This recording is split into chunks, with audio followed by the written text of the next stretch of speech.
दोस्तों नमस्कार। आपका हार्दिक स्वागत है आपके अपने चैनल लीगल लाइव में। ये अंधकार से प्रकाश की ओर चलने की व्यवस्था का चित्रण करता है। आज हम विचार करेंगे कि हमारे आध्यात्मिक जीवन में डेबिट और क्रेडिट के सिद्धांत का क्या प्रभाव पड़ता है। मान लिया आपने किसी आदमी से 100 रुपये उधार लिए हैं, तो जब तक आप ये उधार नहीं चुकाएंगे तब तक आपके ऊपर देनदारी रहेगी। ये एक साधारण सिद्धांत है। और एक दूसरा सिद्धांत भी है कि आपने 100 रुपये किसी के चुराए हैं, उसे पता ही नहीं, लेकिन ये भी आपके ऊपर देनदारी रहेगी।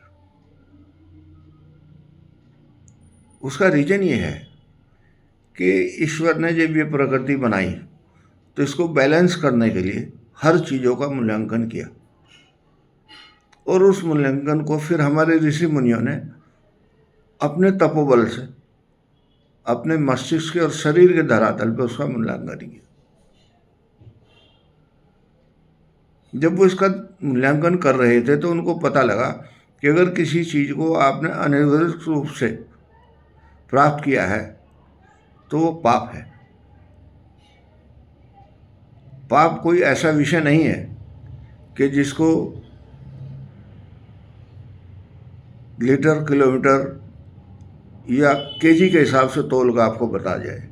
ये एक सिंबॉलिक व्याख्या है कि ये पाप है। जब तक आप उसको नहीं देंगे तब तक आप सही धरातल पे नहीं आएंगे। और ये सही धरातल क्या है? सही धरातल ये है डेबिट क्रेडिट का सिद्धांत। आपने ना किसी से ले रखा हो ना दे रखा हो, ये बैलेंस शीट है। लेकिन आपने अगर ले रखा है तो देना आवश्यक है। इस जन्म में नहीं दोगे तो अगले जन्म में दोगे। जो नहीं मानते इस बात को, उनको भी ये मूल्यांकन कर लेना चाहिए कि अगर आपने किसी का पेन चुराया है और उसको पता नहीं है कि इन्होंने चुराया है, तो जब भी आप उस पेन को यूज करेंगे तो आपको पता लग जाएगा विद इन ए सेकेंड कि आपने ये पेन वहाँ से चुराया था। और इसकी मेमोरी तब तक रहेगी जब तक वो पेन अस्तित्व में रहेगा। लेकिन अगर पेन का अस्तित्व खत्म हो गया तो क्या वो मेमोरी खत्म हो जाएगी? नहीं, वो मेमोरी आपके अकाउंट में चली जाएगी। और इस अकाउंट को रखने की व्यवस्था के लिए भगवान ने कोई दूसरी व्यवस्था नहीं बनाई एक्सेप्ट इसके कि हम ये स्वीकार करें कि हमारे अंदर ही एक कलपुर्जा डाल दिया है कि जब भी हम गलती या अच्छाई करेंगे वो रिकॉर्ड हो जाएगा। और अगर हमें ये पता लग जाए कि हमने गलती की है तो ये पहला सिद्धांत है। लेकिन दूसरा सिद्धांत इसके साथ साथ जुड़ा हुआ है कि उस गलती की माफ़ी भी मिल जाए। अगर ना मिली तो भी आपका डेबिट क्रेडिट चलेगा। कोई आदमी अपनी इच्छा से आपको माफ़ कर दे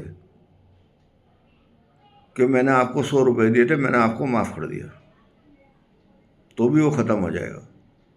लेकिन आप उसकी सेवा कर दो और वो खुश होकर माफ़ कर दे तो भी वो ख़त्म हो जाएगा। ये दोनों ही सिद्धांत ईश्वर अधीन हैं। और वो उसका अधीन कब होता है? जब आप समर्पण करते हैं, जब आप प्रार्थना करते हैं कि मुझसे गलती तो होगी। डेबिट क्रेडिट के सिद्धांत में मैं कर्जदार हूँ 100 रुपये का, लेकिन मैं नहीं उतार पा रहा हूँ, या मेरे से गलती होगी, या वो अमुक स्थान पे मैंने किया था और वहाँ से उठा के चलाया, अब वो स्थान मिलेगा या नहीं मिलेगा, किसका था किसका नहीं था, ये 100 विचार आपके दिमाग में आ सकते हैं। तो उसके लिए आपके लिए दूसरा प्रयत्न है, माफ़ी मांगे आप। माफ़ी मांगने के लिए आपके पास क्या तरीका है? जब हमारे ऋषि मुनियों को ये बात पता लगी तो उन्होंने कहा कि हाँ, इसका भी तरीका है। सिद्धांत दिए उन्होंने, तप के बल पे, जाप के बल पे, ध्यान के बल पे आप उस संस्कार को ख़त्म कर सकते हैं। ये सुविधा उन्होंने दे दी। अब अगर आपने 100 रुपये लिए और 100 रुपये नहीं दिए तो भाई तब क्या करेगा इसमें? तब ये करेगा आपके चित्रण में एक स्फूर्ति भर देगा, कहीं ऐसी परिस्थिति आए तो आप उसको डोनेट कर सकें। डोनेट करते ही उसका मूल्यांकन किसी दूसरे दृष्टिकोण से हो जाएगा, और वो दृष्टिकोण ही आपको आगे जीवन में सहारा देगा। अब वो सहारा क्या है कि आप जो है कर्जे से मुक्त हो जाएंगे, क्योंकि कर्ज से मुक्त सिर्फ एक ही आदमी कर सकता है, या तो वो जिससे आपने कर्जा लिया है, या वो जो दुनिया का मालिक है। अब क्योंकि जिससे आपने कर्जा लिया है वो मिले ना मिले, या बहुत सी परिस्थिति हो जाती हैं आदमी की, उनको आप मूल्यांकन नहीं कर सकते, भूलवश, बेवकूफ़ीवश। लेकिन अगर आप ईश्वर से माफ़ी मांग लें तो उससे भी मुक्त हो जाएगी, और आगे की टेंडेंसी भी ख़त्म हो जाएगी। और इसी के लिए साधना की जाती है, और साधना में आपके पास बहुत अपॉर्चुनिटी है। आप ध्यान करें, जाप करें, प्रार्थना करें और शांत हो जाएं।